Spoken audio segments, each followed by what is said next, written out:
This week abroad, Trinidadian economy worsens as its energy sector struggles. Maduro is not just a bad leader, he is now a dictator. Nicolas Maduro comes under fire from international leaders, and a Chinese politician falls from grace following corruption investigations. Welcome to This Week Abroad. I'm Andrew Laidley. Let's start with some of the major business news stories from across the region. Illegal gold digging has become a nuisance for the Belizean Authority. Just this week, 2 Guatemalans were arrested after being found with ammunition, a bag with marijuana, and an assortment of tools for gold panning. Friends for Conservation and Development (FCD) is arguing that if the Belizean government doesn't get the Guatemalans to stop, soon there will be no gold in the region for Belize. The 2 that were detained, just over the weekend on Saturday, they basically the patrol went in at 3 o'clock in the morning. By the time they reached to the site, they already dropped on the camp by 7 o'clock, and that's when these guys were still asleep. So they had been basically operating the night or getting ready then really to depart from the zone. So they were resting. And so it's changing the tactics over the last couple of weeks that we basically were bringing Guatemalans almost every 2 days by 4s or by 3s and so. But Guatemalans still don't stop. They still continue. My feeling is that unless we change and unless we are much more abrupt and much more effective in our works down there, they will to contain it. The Guatemalans will not stop until the gold is finished in that zone. As Venezuela's President Nicolas Maduro celebrates victory over an election for a constituent assembly, other countries have come out to criticize the results and the process. The United States is leading condemnation against Nicolas Maduro, calling him a dictator and freezing his assets inside the U.S. Al Jazeera's Lucia Newman reports from Caracas. A vigil for the more than 120 people who have died in Venezuela's anti-government protests. 10 of them during Sunday's Constitutional Assembly elections, widely regarded as an assault on democracy. The assembly process was a constitutional fraud, and nobody on the planet fell for it. The White House announced it's freezing all of Maduro's assets in the U.S., assuming he has any. Maduro is not just a bad leader, he is now a dictator. The sanctions fell far short of banning Venezuela's oil imports, as some had predicted, and which most government opponents believe would have been counterproductive.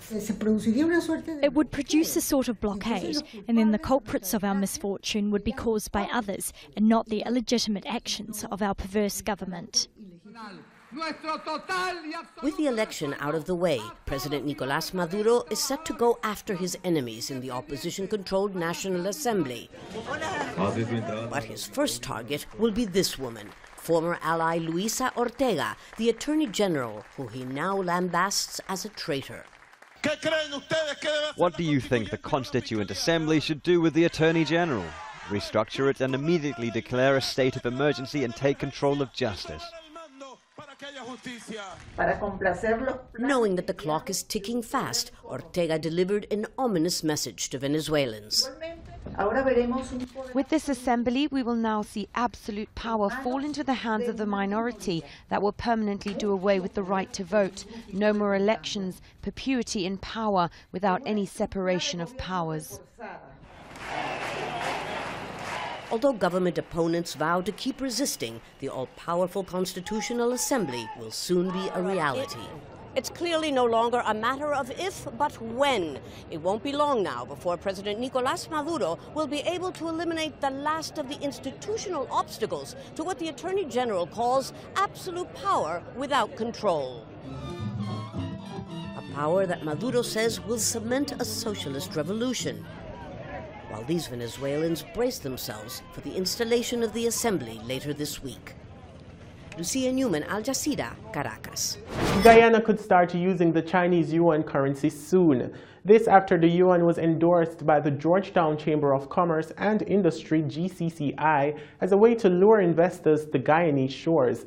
It's a part of a wider conversation to start using the yuan currency in the Caribbean. President of the GCCI says it will be a good move for Guyana as the country is currently having problems with the U.S. currency. The transactional benefits will be that, it will, since we've been having issues with U.S. currency, we were back maybe 2-3 months ago, if you have a situation where businesses are invoiced in Guyana in the Chinese yuan, well then we'll have to find that in our local banking system to remit that money to Chinese suppliers. If they bill you in such a form, they have to bill you in yuan, and then you will be able to send them back that. So that means there will have to be a currency, a build-up here. There will have to be some reserves here. And if the situation pans out that you will have to pay in Chinese yuan, well then it might be on a transactional level able to offset some of the demand for U.S. currency. He says if the currency is introduced, there's a likelihood that the cost of living for Guyanese will improve, although that's dependent on market trading. From the Chamber's perspective, if the currency comes in and the difference between the transactional cost between finding currency in the Chinese yuan as against the U.S. currency, and your bills the cost of goods go down, your cost of purchasing going down, well, it will benefit Guyanese, but that will be market determined. As every day those rates change, every day they change as you go along. So from a standpoint, now you can't look into the future and say it will be beneficial or not. It depends on the strength of the currency or the weakness of the currency. I would not worry too much about that, though. Discussions are currently underway with the Caribbean Development Bank to have the currency introduced to the region. A local economist in Grenada is not in agreement with the general belief that reviving the agriculture sector will benefit Grenada's economy. Too many people are talking about agriculture. Agriculture will not solve Grenada's problem. It could help. We are too small, bearing in mind Grenada is 133 square miles. The smallest U.S. state, I think, is Rhode Island. If I am not mistaken, Rhode Island has 1,154 square miles. Agriculture is not the solution. He says there are other viable ways to grow the Grenadian economy. One of the main solutions is to find alternative sources of revenue other than selling citizenship to foreign people. I am not going down that road at all. And I have already identified a future source of revenue. But I will not talk about it today. Up next, is the economic outlook for Trinidad and Tobago as gloomy as some say? We'll find out after the break.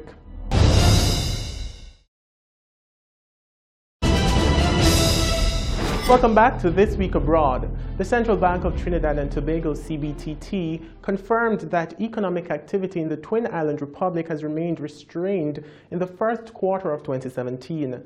The bank noted that the energy sector output, in particular oil and natural gas production, has not yet started to recover strongly. This Week Abroad, we speak with Deputy Head of Business News at Trinidad Guardian newspaper, Andre Worrell. Thank you so much for speaking with me here on This Week Abroad, Andre. Sure. On the back of the CBTT's recent announcement on economic activity in the country, what is the state of the economy in Trinidad right now? Well, the central bank is correct. Economic activity is relatively flat. We expect that to change going into the second half of this year and certainly in the last quarter. There isn't as much commercial activity taking place. A lot of companies are actually offering voluntary separation packages to their employees. So the effects of the economic contraction are really setting in. That's just the reality of the situation in the economy right now.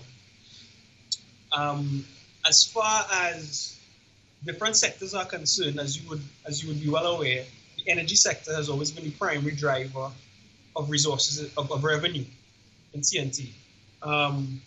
The energy sector is down for two reasons. One, the global prices have come down significantly. since 2014, and also there's been a production decline in Trinidad. So the volumes of oil and gas that we once produced have been down dramatically. In terms of gas in particular, which is really the main profit center for generating tax revenue for the government and for adding to the foreign exchange in Trinidad, there's a huge shortfall of gas to the industrial estates. So that has affected the methanol companies and some of the other petrochem companies. So there's a sort of spiderweb effect. When one area goes down, the ripple effect on other areas is real. So that's where we are. The financial sector is pretty healthy still. There's still about $3 billion of excess liquidity in the financial system in TNT, which is good. So the banks remain strong, they remain well capitalized. Obviously, their loan loss provisions have increased because you have people losing their jobs, businesses are contracting, and business revenues are down generally. And how has the country been coping with this kind of economic dullness? Is there a safety net in place for this kind of activity? Yes, so we have buffers, fortunately. One of the buffers that we have is the Heritage and Stabilization Fund, which is effectively our country's savings at a national level, right? Fortunately, some money exists there, just about 5.7 billion US in buffer in saved resources. Excuse me. The government dipped into the Heritage and Stabilization Fund earlier this year, where they took out about $360 million US to finance part of their budget. Also, what the government has been doing is selling assets, state assets. So some of the companies that they have an interest in, like First Citizens Bank and TTNGL, Trinidad and Tobago Natural Gas Liquids Company, they did additional offering of shares to the public. So they raised probably about 1.8 billion TT, almost 2 billion, from those two additional offerings. So they've been using those things to sort of offset their own budgetary shortfalls. We also have about $8 billion US in foreign exchange reserves, which is about 8 or 9 months thereabout of import cover. And Trinidad remains the country in the Caribbean, with the largest amount of import cover relative to all the other territories. So we have buffers in place. The challenge is that you really don't want to have to get to a point where you're drawing down on those buffers too frequently, because then those buffers will eventually run out if they're not being replenished. So what the government is doing from a fiscal perspective is they're trying to reduce their expenditure in the economy and manage their own household. I think that the effects of that are beginning to spread through the rest of the economy as well, where citizens are taking greater stock of themselves financially as well. Because like I said, you have job losses. It's not a pretty situation, but it's not a situation that cannot be managed. Or it's not a situation that has gone beyond the point of saving. Now, I know that when the economy is unstable, the business community tends to react with fear. What's happening in terms of business confidence right now? Right. So it's not where it should be. But the interesting thing is that even though the businesses are having a hard time, I would say it's less economic and more social. The main thing with businesses right now is the effect of crime on businesses. So certainly the businesses, their revenues aren't what they were before, obviously, because the economy is flat. Also, a lot of businesses are having a hard time accessing foreign exchange, which is really a challenge in TNT right now, access to foreign exchange. There just isn't as much foreign exchange in circulation as there was, let's say, 10 years ago.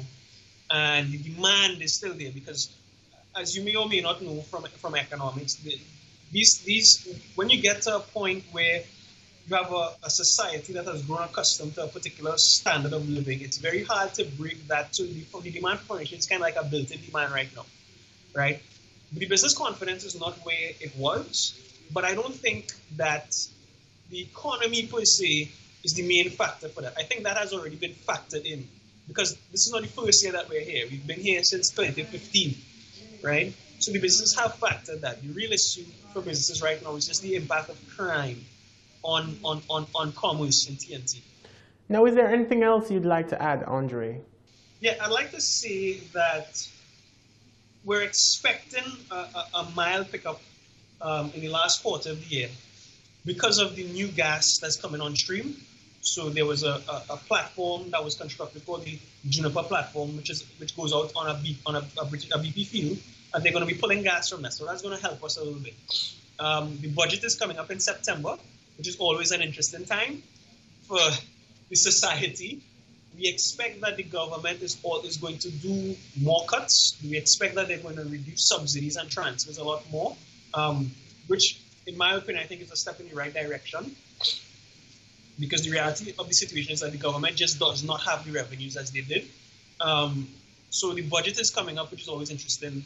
And I am pretty confident that we can ride the storm out if everybody works together and focuses on the national interest. It's very easy for people to focus on their own interests, but at a time like this, really, I think the country needs to focus on the national interest to get the best outcome. Well, thank you for joining me on This Week Abroad, Andre. Andrew, it was my pleasure. Anytime. We go further abroad in a bit, but first, a look at how some of the major international commodities ended trading this week. Caution seemed to be the catchword in oil markets overnight. In terms of natural gas, prices are weak on high production and low consumption. Corn recorded slow movement in the week, while wheat noticed its biggest weekly decline since the summer of 2016. Gold price provided negative trading in light of the strengthening US dollar, but a positive opening is expected next week. When we come back, Chinese politician ousted from government for his involvement in corruption. International stories are on the next side of this break. Stay with us.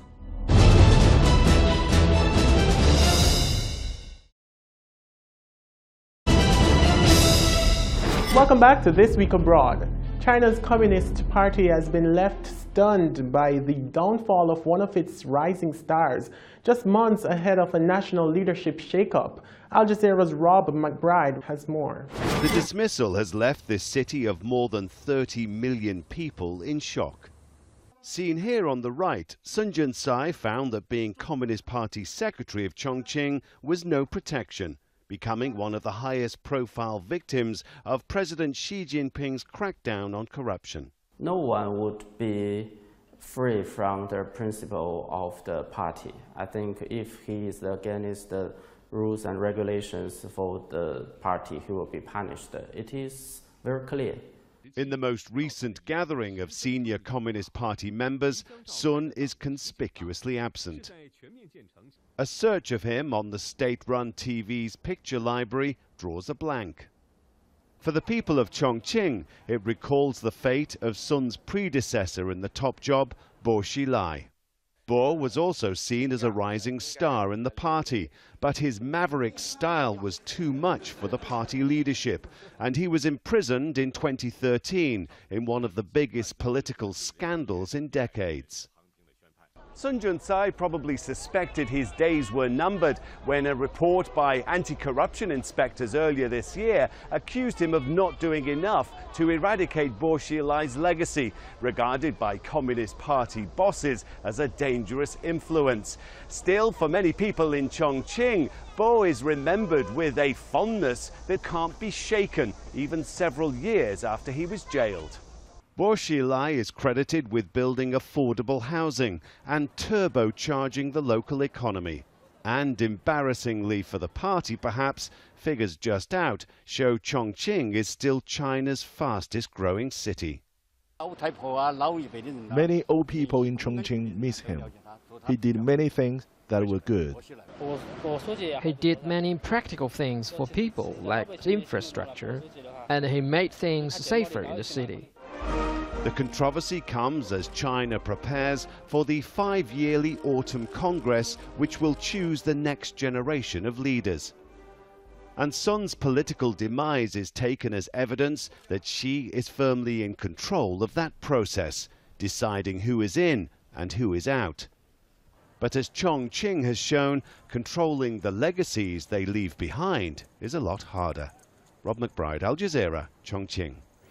Workers at Nissan's assembly plant in Mississippi are voting on whether to be represented by a union. It's the culmination of a 14-year-long battle for labor organization at the plant.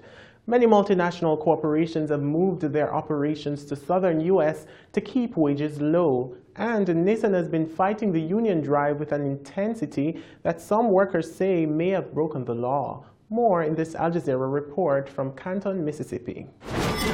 All 45 Nissan plants around the world are unionized, except this one in Canton, Mississippi, and only 2 others also in the deep south of the U.S. But that may soon change when workers at Canton vote on whether to join the United Auto Workers Union. Nissan says there's no need for labor organization. It pays a steady wage and has a, quote, direct relationship with the 4,000 workers eligible to vote. These workers disagree. I gotta be able to have a say in your benefits and your pay and just treatment, safety. It's like we're in a relationship, but we're tired of it being an abusive relationship. Union supporters say Nissan is intimidating workers to vote no. The UAW has complained to regulators that Nissan is breaking the law. Workers say videos like this one play on a loop throughout the plant, warning against a union. Mandatory meetings are held where employees are told the UAW is corrupt, and supervisors wear Vote No t-shirts supplied by the car manufacturer. That's very intimidating for them to really, kind of like is violating our right to choose. Nissan declined to be interviewed or even let us into their plant, but they did supply us with the name of a supervisor who's against unionization. Rights. We have labor laws. As a manager, Kim Bailey isn't eligible to vote, but she says her Vote No t-shirt is simply part of the debate. And while Nissan isn't allowed to threaten the closure of the plant if the workers unionize, the possibility is on her mind. We're in Mississippi.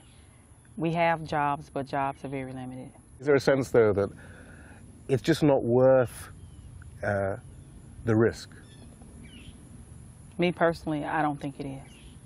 Mississippi's history has made this struggle even more raw as the overwhelmingly African-American workforce votes. Nissan, to me, represents the old South. By any means necessary, we're going to oppress you, going to keep you down, and we will benefit by keeping you keeping you down, keeping you without representation, keeping you from voting. And if you have to vote, we're going to put fear in you. The only difference now, they don't put white sheets on right around your house, but, Dr. Jackson wonders if Nissan really would desert Canton, given its deal with authorities in this, the U.S.'s poorest state, that gives it an estimated $1.3 billion in subsidies from the state and county and no requirement to pay local taxes for 30 years. If Nissan workers do vote yes, it will be a powerful challenge to a global corporate model that attempts to undermine worker organization, particularly in an impoverished region, with the promise of job security. Shihab Ratansi, Al Jazeera, Canton, Mississippi. The EU says there is no further need for emergency funding since refugee flows from Turkey have slowed. The bloc is paying Greek authorities to take over services instead. But many aid groups say Greece is unprepared and refugees may lose access to vital services. Al Jazeera's Lawrence Lee reports from the Greek island of Chios. This is the last lunch the Norwegian Refugee Council will be able to provide. Every day, month after month, without fanfare, they have fed these families, but no longer. The European Union has pulled its funding, so the NRC is pulling out with no little bitterness. Well, we're not pleased, and the only reason we're leaving is because our funding has been cut. But our main concern is that the needs of the people here are met and covered, and that no gaps arise. Good morning. 30 metres away, the volunteers from Doctors of the World are doing an examination in the van that passes for a surgery. They have lost their funding too, but have scraped together money from elsewhere to limp on until Christmas. Like every aid worker we spoke to, they're worried that people suffering things like deep trauma may not be looked after in the future. There are 3 problems when the NGOs leave: the well-being of refugees, medical care and psychological help. There are many traumatized people here and they need a lot of help. So this is Suda Camp, a miserable collection of tents hidden from view in a medieval moat. About 500 here. Another 3,000 at a more menacing-looking facility inland and elsewhere. Hundreds still come to the islands every month, but the EU thinks things are getting better. Politically, this is a significant moment because it is, in effect, the European Union saying that it believes the refugee crisis in the Aegean Sea is over. By implication, that also suggests that the EU believes that its deal with Turkey to keep the refugees out of the European Union is holding up and will continue to do so. In the immediate term, the food will be provided by an American evangelical Christian group. Jobs have been advertised in the local hospital for more doctors. But the fear is that replacement services won't happen quickly enough, or at all. For the time being, the capacities of the hospital have been limited, but they are now recruiting additional staff, including psychologists and psychiatrists. We hope that they will be able to find the staff. The EU may claim things are changing, but the tiny distance between these islands and Turkey isn't. As of now, Greece is in no position to look after these people without the help of specialists from the outside, and that's without the migration flows increasing again. Soon, though, it will have to. Lawrence Lee, Al Jazeera, Chios.